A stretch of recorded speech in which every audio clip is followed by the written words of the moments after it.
Hey everyone, Nate the Nerdarch here from Nerdarchy for Nerds by Nerds, and today we're going to be talking about monster BFFs, the giant octopus and the Kuo-Toa. And with me I have Ted. Dave. So the Kuo-Toa starts on page 198. and the giant octopus is on page 326 with just a little tentacle arm as the picture. So obviously this is out of your monster manual. So I was mine. inspired for this combination by the simple fact that the Kuo-Toa are kind of crazy and weird, and they just make up a religion.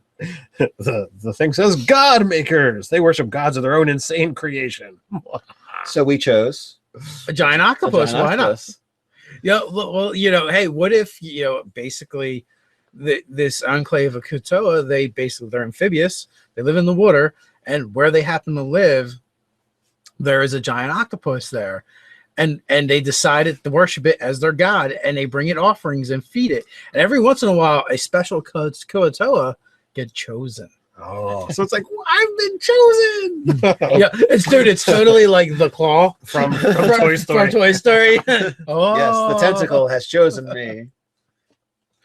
So it'd be totally an awesome encounter to actually see happen, and the clear reverence, or if the party's actually has to actually bring down this thing.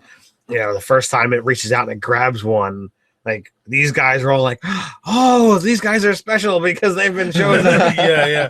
Well, yeah, like, okay, so what about, all right, so it has a territory, it's set up, it's not, it's still an octopus, even though it's a really big one, so its brain's a little bit bigger, and it doesn't recognize them as worshipers, but they do bring it food. Yeah. And occasionally it'll even eat one of them. Right. But for the most part, it doesn't really mess with them because it constantly, They're bringing it food. They've trained it in essence, by worshiping it. But maybe every once in a while it has a hankering for something different, and it goes and takes a ship, capsizes a ship or something, and this is how, or they just don't feed it quite enough. Right. So this is how your adventurers or someone else come to be aware of it. Right. Mm-hmm. Now, for intelligence-wise, you figure a black bear has a 2 in the book, and so the octopus has a 4. The giant octopus has a 4. Oh, they're really smart. They're really smart because you figure a black bear is smart enough to come around to places that have food. Kind of like same thing. Kind of like a dog has that, and hey, this is where I can get food from. Yeah, most strays, yeah. So this stray animal. So this could have easily been just a giant octopus at one time. The giant octopus is twice as smart as them. Yeah, and it's like, hey, these things feed me. Although I think in real life, aren't they tool users as well? Yeah. Well, yeah, they can open up jars and do all kinds of stuff. Doesn't happen to have an intelligence on an otter, does it? Because otters are tool users as well. Yeah. I don't know that the otter has been included in the mouse. It might have been an oversight by Watts. It's not. I checked. I was just checking just in case it was giant otter. I'm sure that's been in one monster manual or another. Oh, they have. When you say that, though, the only thing I can picture is a knight on a giant otter's stomach and trying to crack it open with a rock. Yeah, it's like this glam is tough. So okay, so they are fairly smart for an animal, and And what if what if we're going on to the premise, for whatever reason, this thing is extremely long lived, and generation after generation have worshipped this thing. So in essence, it's always been. You go 3 generations out, and nothing's always been. Right. Oh yeah, especially in like low information, like kind of word of mouth tribal society. It's been around forever. So there's 2 different viewpoints here. There's either we're living in a fantasy world and we can make up whatever rules we want. I like that one. Or there's let's research and see what science has to say. So we looked up octopuses and octopi and squids, however you want to pronounce it. They don't live very long because they're very tasty as calamari. And if you're really big, you make a lot of calamari. So it's like the squid can live like 3 to 5 years. So that's not enough to be. Where about the octopus? In the same general vein. I don't know. I've been to the aquarium. I swear it's that same octopus. Yeah, you're like, I've been going there for years. But that brings us to our other idea. So either you've got one that has lived throughout multiple generations, and these guys are just like, oh, look at this thing, or a new one always wanders in. A new one wanders in because food has been offered and it hasn't been eaten. So like when the one dies, Yes. Like they keep throwing food and they're like, oh no, like, come back, God, come back. Well, most scavenger or most predators are scavengers. So what's to say, you know, and another one doesn't come and eat the old one? That's what I'm. Well, there's that as well. But you know, so another one wanders in, or you know, a smaller one. You know, it's like the god has been reborn. Although I really like the idea of one that's been sustained by love. Well, in a fantasy world, you can totally have that. The Kuo-Toas, you know, worship and love. If they worship him fervently enough, wouldn't he, in a sense, have some kind of power all of his own? Yeah. Maybe, but he's got his only longevity. Maybe, but he's got a 4 intelligence. So what do you do with it? So just lives a long time. So their actual, you know, deification of him have granted him enough power to just stay alive. Yeah, he that gets, could be it. There, immortality 1 and 5-year lifespan. What's the CR on a giant octopus? 1. Yeah, is it just large? I believe so. Let me see. Oh, yeah, large. Right, but yeah, you could definitely upgrade the size to huge. Yeah. Oh yeah. Or whatever the next size is, gargantuan. Yeah, huge is large, huge gargantuan. Yeah, so like you could keep upping the size of it. Kuo-Toa, they have various. There's a couple variants, right? Yeah. You got, you know, Archpriest and and what are their CR range? Well, the Archpriest is 6. The whip is a 1. The regular guys is a, you know, a quarter. Yeah, so you got enough work to work with there between that and the Octopus to put together an encounter that can range from very low to very high, Absolutely. In my opinion. Yeah. Mm-hmm. And that's even without modifying. You start modifying stuff, you know, you can get something. It can be even bigger.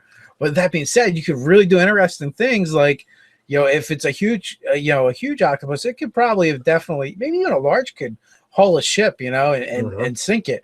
And then, you know, and maybe the party gets hired by a merchant, you know, not to get rid of the octopus, but to retrieve something that was in the ship that was really valuable or something. And they find like hordes of treasure if they can get it. Yeah, if they can get it. Yeah, then there's then they got the Kuo-Toa, and they're not going to like him messing with their god until they chooses one. Then they're jealous. Yeah, there's all this stuff that can happen. I love that.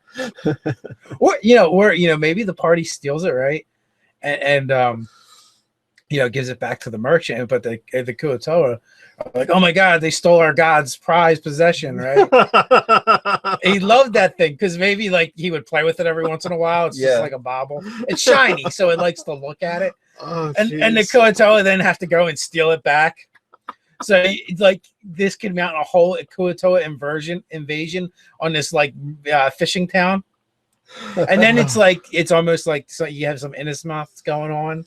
Oh with the threat from the sea kind of deal. I love it, Dave.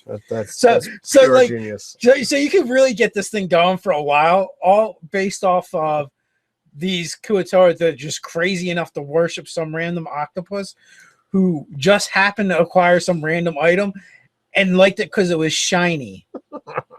Or hey, maybe it was one of those glowing orbs that just glows and floats. And yeah. So it makes it sink and then lets it pop up to the top again. For hours. Just for amusement purposes. And and then you know, and for a certain amount of time each day it would kind of do this just because it entertained it.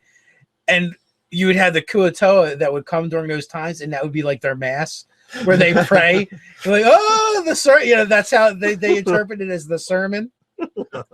And then like one of them is interpreting what everything means. Oh my God. This would be excellent. Have you ever seen the video where they have a person that's up there for the hearing impaired doing the sign language, but they're not really doing, like, they're doing stuff like this and crazy, like you're like, how does this person, like, have you seen that? Like there was a video at some kind of formal function where this happened, and there was just some dude standing there like making stuff up. And that's how I envision like their priest. Oh yeah. Yeah, just kind of like interpreting and making stuff up. And they're like, oh yeah. And then all of a sudden, right? Oh, the wisdom. And what happens when, you know, the players come and they take what they need to get, and then they take that as well, or that would be, even if that was the thing, and like all of a sudden they can't have church anymore. They stole church from them. Pretty much, yeah. That would probably make them really angry, and they'd want to get it back. That's sacrilege, at least, of the highest level. Yeah.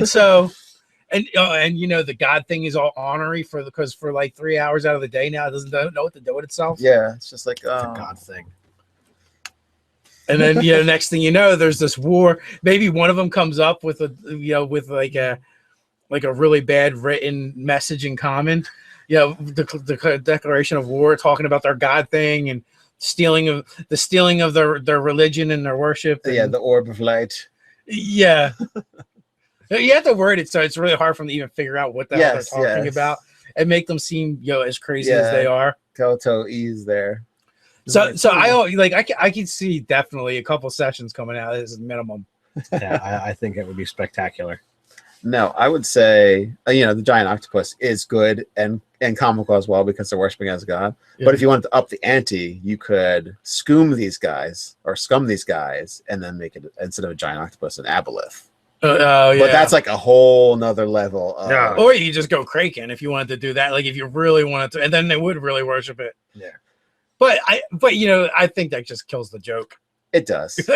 Yeah. So I mean, there's other like if you're like, oh, the giant octopus is ridiculous, guys.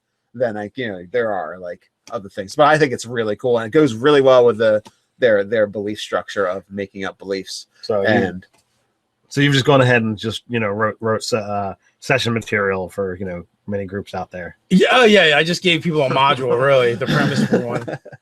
That's a full. Yep. That's the full shebang right there. Part of the BFF. That's level 3 to 8, I think.